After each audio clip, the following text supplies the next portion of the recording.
বাজেটৰ সংজ্ঞা দিয়া। বাজেট হৈছে আগন্তুক বিত্তীয় বৰ্ষৰ বাবে চৰকাৰৰ নিৰ্ধাৰিত আয় আৰু ব্যয়ৰ খতিয়ান। চৰকাৰী বাজেটৰ অংশ দুটা কি কি? ৰাজহ বাজেট আৰু মূলধনী বাজেট। ৰাজহ বাজেট কি?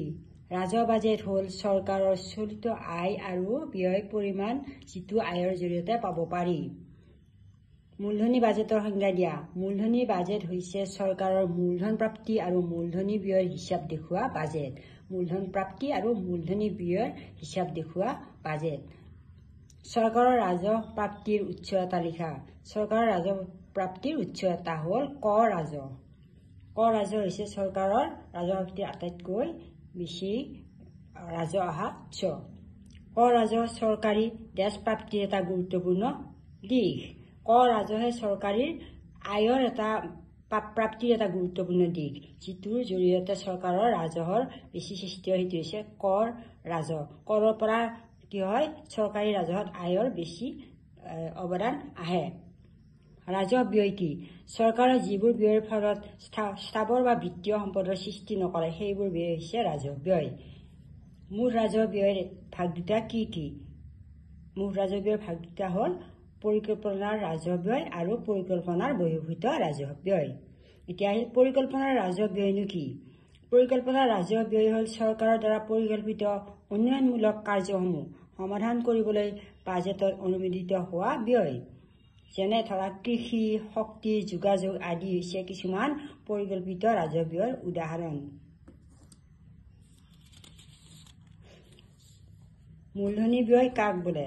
যি ব্যয় হয় সম্পদৰ সৃষ্টি কৰে নাইবা দেনাৰ পৰিমাণ হ্ৰাস কৰে তাক কি বুলি কোৱা হয়? মূলধনী ব্যয় বোলে। চৰকাৰী বাজেটৰ মূলধন প্ৰাপ্তিৰ অন্তৰ্ভুক্ত হোৱা বিষয়টি উল্লেখ কৰা। বাণিজ্যিক বেংকসমূহে সংগ্ৰহ কৰা বজাৰ ঋণ। এটা উদাহৰণ হ'লে আমি এনেকৈ লিখিব পাৰোঁ, আৰু যদি ইয়াতকৈ বেছিকৈ লাগে তেতিয়াহ'লে আমি লিখিব পাৰিম অন্যান্য সমূহ হ'ল কেন্দ্ৰীয় বেংক, বিদেশী ৰাষ্ট্ৰ, আন্তৰ্জাতিক সংগঠন, অন্যান্য বিত্তীয় অনুষ্ঠান আৰু জনসাধাৰণৰ পৰা চৰকাৰে সংগ্ৰহ কৰা বজাৰ ঋণ। ৰাহি বাজেট কাক বোলে? চৰকাৰী বাজেটত যদি সৰ্বমুঠ ৰাজহ সৰ্বমুঠ ব্যয়তকৈ অধিক হয় তাক কি বুলি কোৱা হয়? ৰাহি বাজেট বোলে। অৰ্থাৎ চৰকাৰী বাজেটত যেতিয়া চৰকাৰৰ আয় ব্যয়তকৈ অধিক হয় তাক কি বুলি কোৱা হয়? ৰাহি বাজেট বোলে। মুদ্ৰাস্ফীতিৰ সময়ত চৰকাৰে কেনেধৰণৰ বাজেট প্ৰস্তুত কৰিব লাগে? মুদ্ৰাস্ফীতিৰ সময়ত চৰকাৰে কি বাজেট প্ৰস্তুত কৰিব লাগে? তাৰ দৰকাৰী প্ৰশ্ন কি আহে? ৰাহি বাজেট। মনত ৰাখিবা, ৰাহি বাজেট প্ৰস্তুত কৰে। ঘাটি বাজেট কাক বোলে? ৰাহি বাজেটৰ অপজিতে ধৰা ঘাটি বাজেট হ'লে চৰকাৰী বাজেটত যদি সৰ্বমুঠ ৰাজহ সৰ্বমুঠ ব্যয়তকৈ কি হয়? কম হয় তাক ঘাটি বাজেট বোলে। ঘাটি বাজেট হ'লে কি হয়? চৰকাৰী ৰাজহৰ আয়ৰ পৰিমাণ ব্যয়তকৈ কি হয়? কম হ'ব। সুষম বাজেট কি?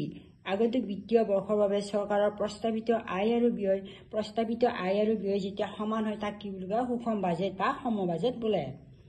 ৰাজহ ঘাটি। ৰাজহ ব্যয় খালী ঠাই পূৰ কৰা দেশত কি হ'ব? ৰাজহ প্ৰাপ্তি। ৰাজহ ঘাটি কেনেকুৱা হয়? ৰাজহ ব্যয় মাইনাছ ৰাজহ প্ৰাপ্তি। উত্তৰটো হ'ব ৰাজহ প্ৰাপ্তি। ৰাজকোষীয় ঘাটি কি?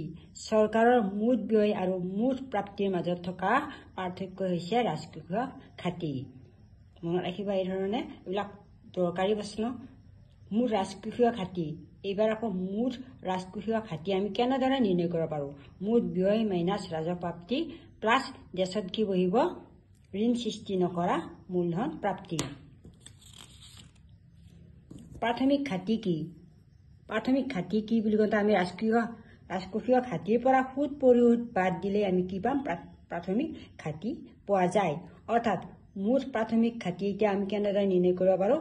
মুঠ ৰাজকোষীয় ঘাটি মাইনাছ প্ৰদান কৰিবলগীয়া শুদ্ধ সুদ। কৰ কাক বোলে? কৰ হৈছে জনসাধাৰণে চৰকাৰক ৰাজহ ব্যয়সমূহ কাৰ্যকৰী কৰিবৰ বাবে প্ৰদান কৰা এক বাধ্যতামূলক বৰঙণি। অৰ্থাৎ বাণিজ্যিক কি হ'ব? ৰাহি হ'ব। মূলধনী প্ৰাপ্তিৰ এটি উদাহৰণ দিয়া। ঋণ আৰু অন্যান্য দেনা। চৰকাৰী ঘাটি হ্ৰাস কৰাৰ এটি উপায় দিয়া। চৰকাৰী ঘাটি যে হয় চৰকাৰী ঘাটি, এই ঘাটি কেনেকৈ হ্ৰাস কৰে? কৰ বৃদ্ধি কৰি এই ঘাটি হ্ৰাস কৰা হয়। কৰ ৰাজহ কি? কৰ ৰাজহ চৰকাৰৰ কৰৰ পৰা সংগ্ৰহ কৰা ৰাজহ। ৰাজহ বাজেট কি? যি বাজেটত চৰকাৰৰ চলিত আয়সমূহ অন্তৰ্ভুক্ত হয় তাক কি বুলি কোৱা হয়?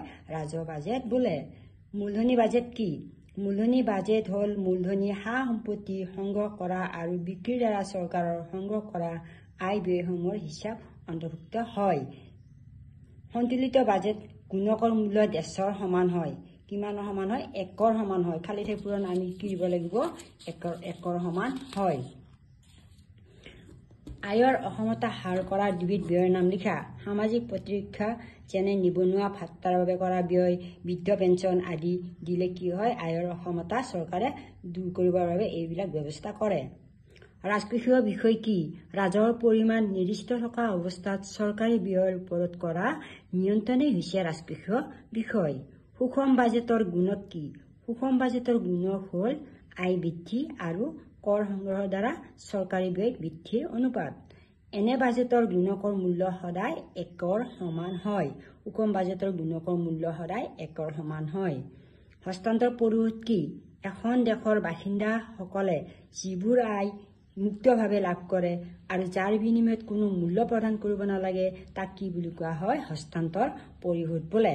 হস্তান্তৰ পৰিশোধৰ বাবে চৰকাৰে বাসিন্দাসকলক যিবোৰ আয় দিয়ে বা সেইবিলাকৰ বিনিময়ত কি কৰিব নালাগে? বাসিন্দাসকলে চৰকাৰক কোনো বিনিময় মূল্য প্ৰদান কৰিব নালাগে। অৰ্থাৎ এইবিলাক কি পায়?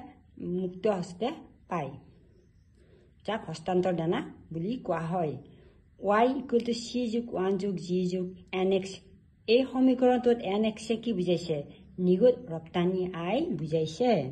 ৰাজকোষীয় ঘাটি পূৰণৰ বাবে এটা উপায় লিখা। ঘৰুৱা উৎস যেনে বাণিজ্যিক বেংক আৰু জনসাধাৰণৰ পৰা পোৱা বা লোৱা ঋণ। ৰাজকোষীয় ঘাটিৰ সংজ্ঞা দিয়া। ঋণ বাদ দি ৰাজহ আয় আৰু মূলধনী আয়তকৈ যি অতিৰিক্ত মুঠ ব্যয় তাক কি বুলি কোৱা হয়? ৰাজকোষীয় ঘাটি বুলি কোৱা হয়।